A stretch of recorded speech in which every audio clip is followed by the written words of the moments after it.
Welcome to Chamber Chat, the business solutions podcast designed to help your company thrive. I'm your host, Charles Stannis.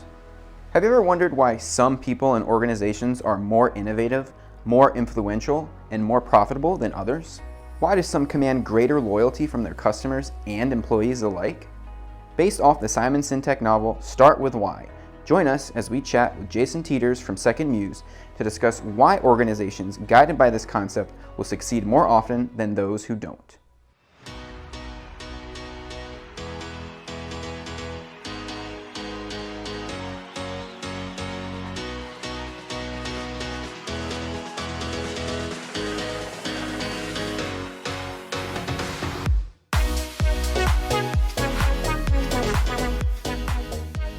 Hello everyone, and welcome to another episode of Chamber Chat. I'm really excited today to sit down with our dear friend Jason Teeters from Second Muse.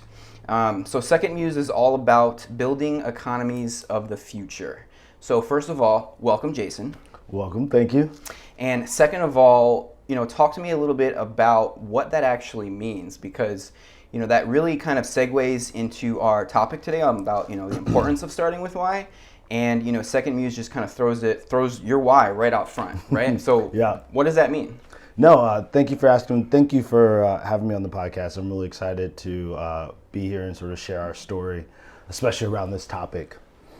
So Second Muse has been around now for over a decade, and started with two guys. And one thing that they started with, as you think about we build economies of the future, they thought of themselves as they didn't want to have a mission statement. It was the idea they wanted to have an ambition statement.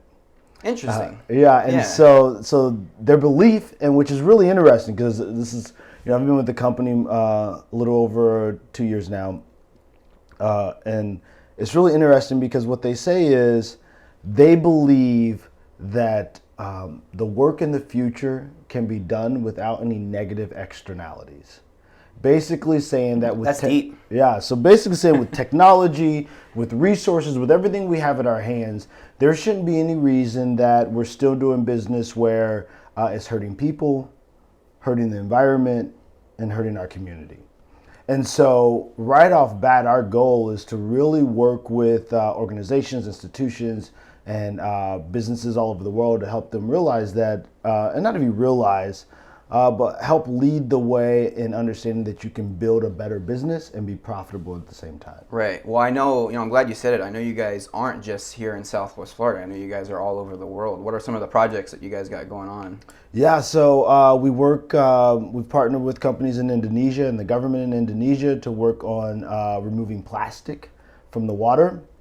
We work with a company out in San Francisco. Our company out there is called Headstream, and they're partnered with Pivotal, which is a Melinda Gates Foundation initiative, and they're working to try to solve the problem or the challenges around technology and mental health and awareness with youth. We work in New York, clean tech manufacturing, right? And how do we create manufacturing businesses that are understanding their footprint they have on the local society. And then we also work with NASA, and we do... I didn't know that. That's really cool. Yeah, space apps. We use their open source content to create hackathons. Okay, where we bring people together to try to solve problems around first responders, catastrophes, things like that. And then the last two that are really hit home. One, we've just started a new project where we're working with women in tech. And the goal there is to try to build the largest resource and sort of black book of women in tech across the United States and outside the country. So more businesses have opportunities to recognize what a lot of successful women in tech are doing, and avoid the excuses of not being able to find the right hires. Right. And then of course here in Fort Myers and Battle Creek, Michigan, we started what we call our community source incubator, where we're strongly focused on building an entrepreneurial ecosystem. Right, and that's with the Southwest Florida Collaboratory, correct? Right here in Fort Myers. In partnership with Sarah Owen and her board down there at the Southwest Florida Community Foundation. They opened a beautiful space called the Collaboratory, and that's where we work out of. And our goal is really to find ways to activate the community, all of Southwest Florida community, and really elevate and bring entrepreneurs to the forefront in this community. Awesome. Well, we love it, and I think it's a perfect kind of segue into our topic today about the importance, of starting with why. And it's really based off of a book or a topic from Simon Sintek. It's called Start With Why. And it really benefited our organization here from a personal and a professional level. So we thought it would be something really great to kind of share with everyone else. So really, the whole topic or book kind of states that all organizations they know what they do. And when it comes to explaining why, many of them fail to kind of promote and articulate that to everyone else. Or to kind of answer that question clearly. And so, really the difference in the approach is the reason why, some organizations succeed and some don't. So, a great example is you look at companies like Apple or Nike that, have a really clear why statement. And because of that, they have the same access to the resources, they have the same access to the same type of workforce. There's no more trade secrets. Everything's kind of on a level playing field for the most part. But you take those two companies and you realize, because they have a strong why, they're able to kind of build the brand, build the followers that they are.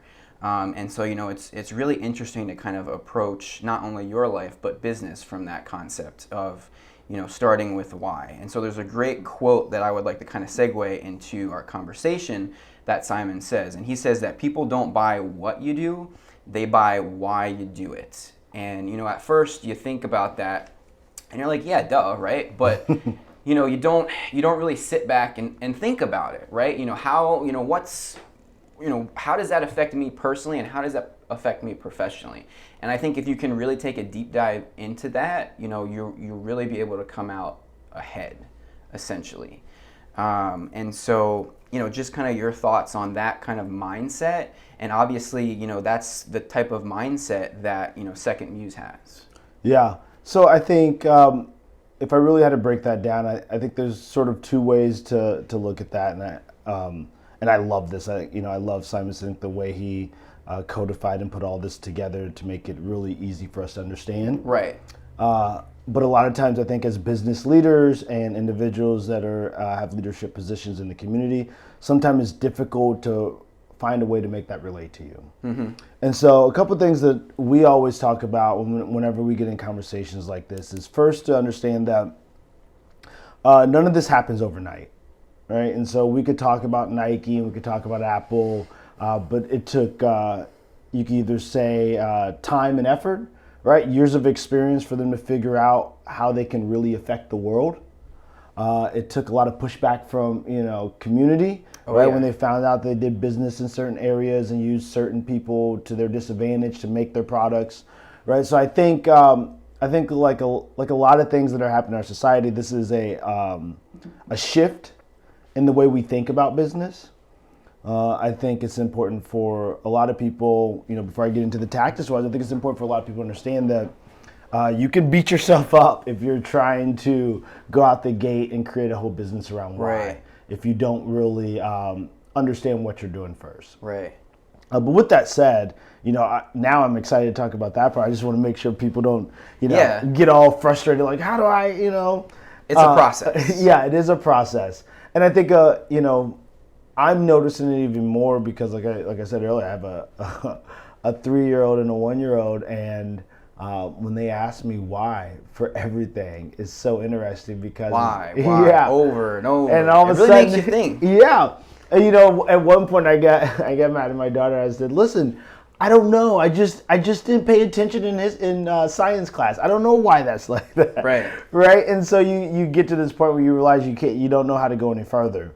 But with that said, I think the childlike mentality is really a good example of how you think about this because I think just in society in general, we go to school, we get a job, we go to college, we get a good paying job, and somewhere along the way we think of our whys. I think there's a lot of people that always says, "Man, I should be doing something more or something else," and I think that's a lot of times that's your why pulling at you. Right. Kind of drives you. Yeah. But one cool thing that I think that everybody should start when you think about this is, regardless of what position you're in, or whether you run a business or you're in a leadership position, I think your why can translate to almost anything you're doing. I think it's important for you to understand what your why is as an individual. I think because that's going to shape your business. So, when we look at Apple's why, I mean, a lot of that is probably taken over from Steve Jobs, right? It's his legacy being carried on. Right. And there's it's no what other, he believed in. Yeah, there's no other Steve Jobs. So when you think about that why, it comes true for him and his company that he built. Yeah. Yeah, no, absolutely. So I want to kind of introduce something to kind of get everyone up to speed if they're not familiar with, Simon Sintek's whole Start With Why. And it's really, he calls it his golden circle. And so essentially it's a really easy way to kind of put everything into perspective. So for those of you out there who aren't sure what the golden circle is, just Google it, check out YouTube. But really it starts with a circle, right? And you have 3 rings. And so you have obviously a very middle ring, you have kind of an inner ring, and you have an outer ring. And you have your what on the very outside ring. And every person, every organization, they kind of know what they do, right? For most people, it's the job that they do, it's the products that they sell, it's the services that they offer. It's very simplified on the outside. So for a lot of companies, it might be we sell, affordable clothing, or, we sell affordable food, right? Whatever it is, really simple. And then you get kind of to the middle or the inside ring, and it's your how. And this is where it starts to kind of deviate from the norm, right? Because not everyone really knows their how. And these are the things that kind of make you special and kind of allow you as a person, or allow the business that you work in or the business that you run kind of stand out from its competitors, right? So whether it's a proprietary software, or whether it's a special way that you do it, or whether it's because you have better customer experience, it's what sets you apart, right? And then the very inside of the circle, you have the why, right? And this is where kind of the magic is, because this is where, a lot of organizations, very few organizations, very few amount of people know why they do what they do. A lot of people will say, hey, we run this company because we want to make money, right? Well, Simon says that, making money isn't your why. It's just a result.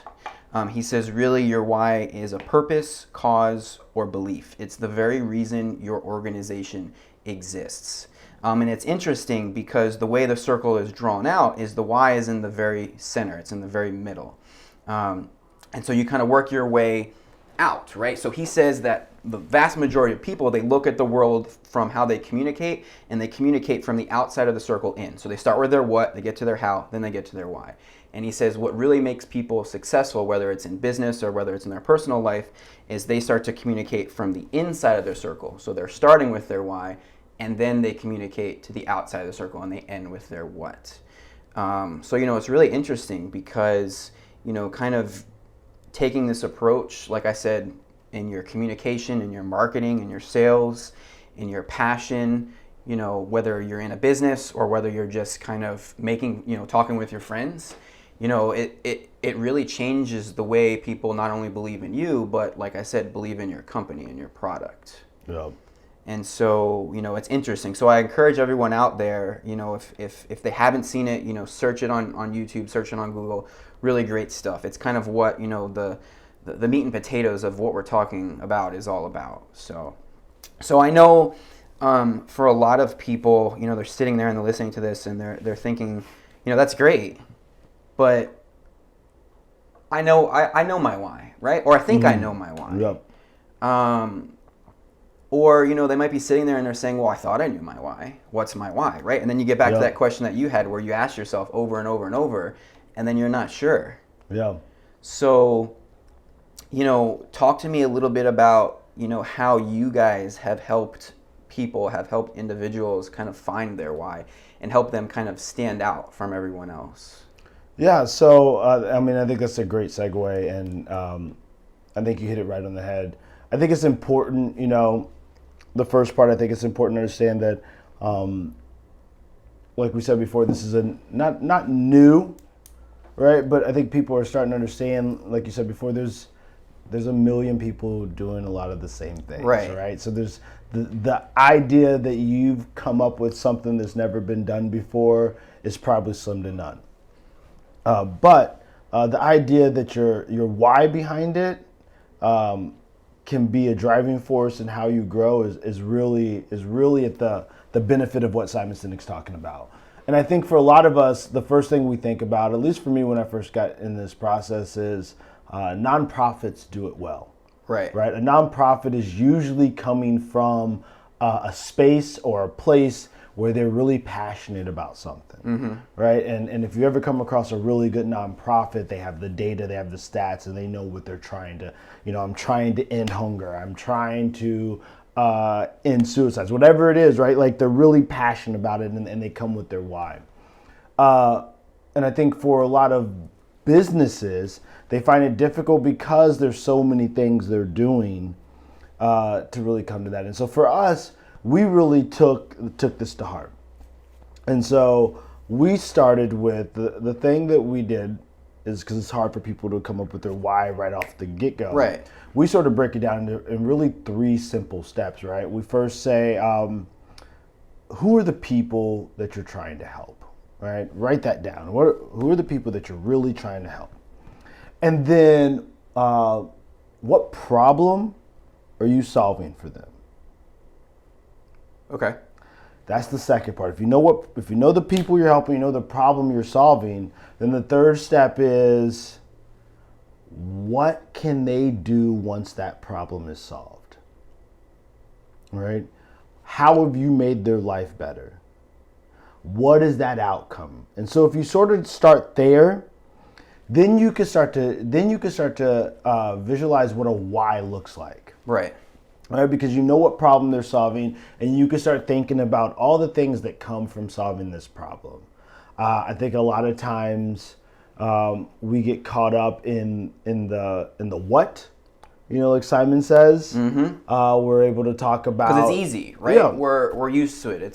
It's kind of built into our daily routine. It's easy to relate to other people. Yeah, and you go to parties all the time, and you're networking. What do you do? What do you do? What do you do? What do you do? I sell insurance. Yeah, right. It's easy. Oh, right. But a lot of times, what we're finding with the growth of technology and people being able to do business and create a business of their own, what we're finding is that people can put more purpose into what they're doing, and so it becomes really challenging when you're no longer selling widgets to explain to somebody when you're doing something really creative at a networking event. Right. Well, I'm doing this thing that connects to this thing, and people are like, what? What are you talking about? So then you revert back. Oh, I'm a consultant. Yeah. Because they can relate to it. They understand it. Right. That's funny that you said that. There's actually a really good quote by Simon that I just read last night that kind of is a perfect example of that. So he says that a why doesn't close the deal, a why opens the conversation, right? And so he used this example where he was at an event, at a business function, and he asked one of his friends to introduce him to an executive in the room, right? He wanted to get in front of him, he was hoping that he could start to work with him, build his relationship as well. And, he said that his friend kind of walked him over, and after he walked him over, he left. He didn't introduce him. He just handed him off, right? And so the guy turns to him and he looks at him and he says, "What do you do?" Right? So how many times do you find yourself in that situation where, you're meeting someone for the first time, whether it's at an event, whether it's in an elevator, whatever it is, and someone turns to you and they say, "What do you do?" And Simon being Simon, of course, he didn't sit there and he didn't say, "I'm a business coach. I'm a business consultant," right?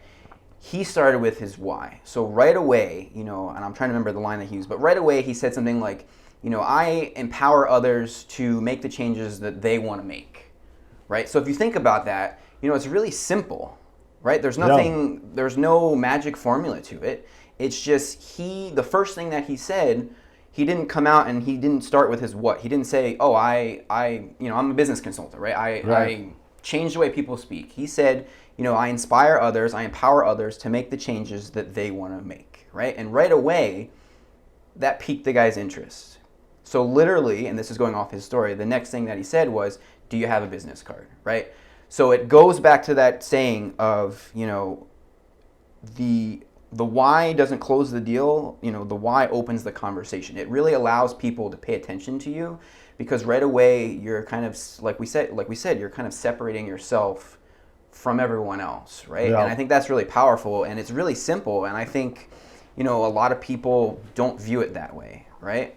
And so, like we talked about, there's no magic formula to it, right? Yeah. You really just got to figure out what your why is. Why do you do what you do?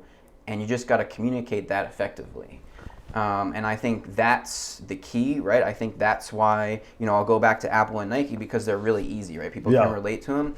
I think that's why those two companies are really successful, because no matter what it is that they do, no matter what product they're pushing or, event that they're doing, they're always communicating their why. Whether you believe in that why or not is totally up to you, but I will tell you, because they're always communicating in their why, the people that do believe in their why, they go nuts. Yep. Right? Like look when Apple comes out with a new phone. It's ridiculous. Right, yeah. People wait in line for days, right? Yep. For a phone that probably doesn't have that many groundbreaking features that the phone in your pocket already has, right? But it's a perfect example, because, the people that believe in their why support it 100%. And I think that's what really separates the two, right? Yeah, I think you're 100% right. And I think that, for our audience that's out there, just understand, a couple different things. One, I think it's important to recognize that your why is bigger, like I said before, than your business. Right? Oh, absolutely. It's the thing that drives us, what gets you out of bed in the morning. It's, we all know that business is going to be tough. There's going to be ups and downs. There's going to be market fluctuations. There's going to be times when you seem like you want to give it all in. Take a sick day. Yeah, right? But without a why, right, it becomes even more difficult and challenging to keep. It becomes easier to quit. Exactly, without a doubt. And so I think for a lot of people, we tell them, especially for the entrepreneurs that we work with, is if you can really hone in on that why, then the rest of this stuff becomes easy. Yeah. Because the days that you wake up and you look in the mirror and you don't know why you're doing this, or the purpose behind it, or it's not fun anymore, or it's not exciting, a lot of times it's because it's not connected to anything bigger than profit. Right. And so I think it's important for your listeners to understand that starting with the why is not only good for business, but it's good for your mental health and well-being. Right. And then the second part of that, I think it's once again, I think it's easy for us to concentrate on the big ones, but I think there's so much stuff out there that we don't think about our value. A good example is I talked to a friend of mine that's a wedding DJ. And he was trying to explain his value to a client, and the client said, what's any different than me putting up my iPod and hitting shuffle and hitting shuffle or throwing on Spotify, right? Like what's the difference? And it was frustrating for the client at the time, right? But one of the things we started talking about was what happens at a wedding when there is no DJ, when there's no microphone, when people can't read the room, when a playlist is off. How much does that affect your day? And not the DJ's day, but the bride and the groom, right? These are supposed to be special moments. And so when you start talking about what you create for individuals, the pricing sort of falls to the wayside, right? Because you're talking about an outcome. And that's why I said, right, if you know the people you work with, the problem you solve, and what happens when you solve that problem for them, and you talk about that, I think that really gets close to your why. No, that's a great example for sure. And so I think we see it all the time, right? People, well, I sell coffee or I sell insurance, right?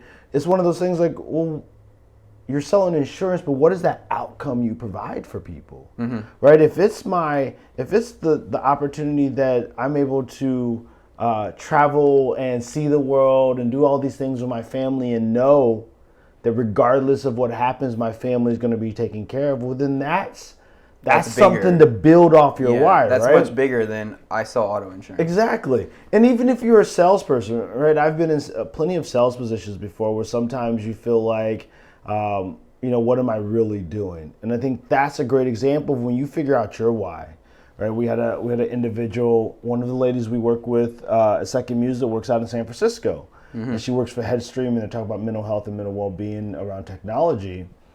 And it clicked to her when she said that I have a younger sister and I'm watching how her friends are suffering from mental stress and health at 12 and 13 because they believe they should be as perfect as the people they see on social media. Yeah. And so instantly, her being able to understand, say that out loud, now shifted her whole perspective of what she's doing with the work she's doing at Second Muse out in San Francisco. Because now it's bigger than herself. It's bigger than all this. She recognizes that she has an actual story to say around, look, the reason why I'm doing this is so I don't want another teenager to believe that they're not special or that they are not worthy because they follow people, these untruths. And I think we do it as adults, right? Oh, yeah. We try to compete with the businesses in our community when we both know that they could be struggling just as much as we are. Yeah. And so I think if you're able to stick to your why from a qualitative, it's gonna help you better when you start to have conversations. But from a quantitative, right, look at our busy schedule. Right, we open up our calendar and there's like tons of to-do lists, and we think everything's important. Right, we think if we have to do more to be more. And I think once you hone in on your why, you can really start to let a lot of that stuff fall to the wayside, and you can start really focusing on the outcome that you're trying to provide for the people you're trying to provide it for. Yeah. And a lot of times, some of the things you're doing, if you're let's just say you're working with elderly, right? And you're like, oh my gosh, I got to do all these things for people to know that I'm working with elderly. I got to get all these things on social media, and I got to post every day. Have you ever thought, like, where are these people finding you? Right? Is a 70-year-old on social media and reading Facebook to find Probably their not. provider? Probably not. Right. So you start to recognize how you can meet people where they're at. Mm-hmm. And by getting to your why, it will help you sort of eliminate the clutter and really focus on the things that matter. Eliminate what's unnecessary. Exactly. Yeah. And in the society we're today, I mean, there's going to be another 20, 30 probably social media sites that are coming out in the next 5 or 10 years that everybody's going to jump on. And while great if you're working with the people that are going to be on those sites, but I think a lot of times we run across a lot of businesses that feel they have to do all these things to run a successful business. And the reality is, if you get down to your why, and you focus on the problem you're trying to solve for the people you're trying to solve them for, and get really clear about that and the outcomes, and you paint that picture of that outcome, right? Like, you paint that picture in a way that they can see it, feel it, touch it, then I think that's how you get a really solid why. And I think that's what we recognize when we see brands like Apple and Nike, and all these other. Tesla's a good one. Yeah, too. Tesla, right? Like, I mean, the guy threw a ball through his supposedly bulletproof window, and it didn't work. But so what? Yeah. Right? He people know what he's striving for. I mean, the guy put a rocket in the air and set it back down on the landing, right? Yeah. So like, if I believe in him, then I'm gonna do whatever I got to do to get that truck. Right. Right. Yeah. And well, so, I'm glad you said that, because I think that's really important, and I think once you're able to kind of establish your why, like in this case Tesla, you can really, and you stick with it, right? Don't change your why, right? Once you have your messaging, not saying it can't ever change, but once you have your messaging, the foundation, that needs to be communicated relatively the same, right? Because you're going to build your brand, you're going to build your followers, and in this case, he threw a rock at a window and it shattered, but the people that believe in his brand, so what? He'll fix it, right? Like everything else, right? Yep. And I think that's really important, because that's what builds trust in this day and age, where people have so many different options or opportunities out there to kind of go with a competitor or go with someone else, and that's what really builds your audience. I think you hit it right on the head. I think it also gets to the point that we all care about is authenticity. Yes. Right. When I'm having a conversation with somebody, I could tell when people are trying to sell me. Right. And we all know that feeling. I mean, we all walk to like a car dealership, and as soon as we see the guy walking towards us, we're like, oh man. Uh-oh. Right. But how easy would it be for somebody to work in a car dealership to come up and greet you in a totally different way and blow your expectations the opposite way because they know why you're there, right? And so I think it's really important to understand that if you start to get to this, you can take your current job and start to recognize the people that you're providing services for and the outcomes you're providing, right? And be able to shift the way you deal with them. I mean, there's no reason that if I'm walking on a car lot and I'm looking at a vehicle, I went out of my way to find the vehicle that I've probably already researched 1,000 times. Yep. And now I just want to have a really good conversation. And instead, I get somebody that's pressuring me. And so here's a great opportunity for car dealerships. And I'm just using them as an example, but in your own business. Well, I think it's easy to relate to, right? Because I think for most of us, we've all had that moment where we know what we want, we walk onto the lot, and they're almost circling like vultures, right? Yeah. So, and so I think not going to throw any names out there. But. Yeah, but I think that's one of those things that,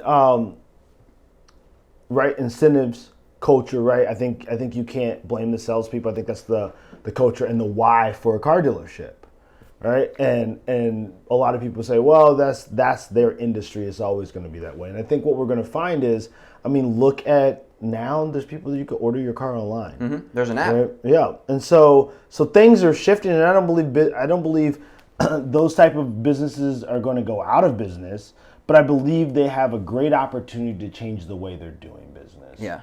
And so I think that's the importance of what Y can do for an industry that is just starting out, or industry that has been ingrained with these sort of things over time.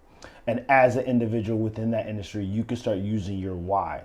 Right? Like, I never know why these people pick the job to work at a car dealership, right? And you start using that why to explain your story. Like, look, I believe that everybody should have a decent vehicle to ride. And I believe if I can get you in a right vehicle that fits you and your family, you're going to be safer on the road and safer for your family, and that's all I want. Perfect. Man, if I had a car dealership guy came up and said that to me, I'd be like, go back, take me refer your friends, take me to whatever car you need me to take me to, because you've now explained to me what my biggest fears and what I'm looking for in finding a vehicle. Yeah.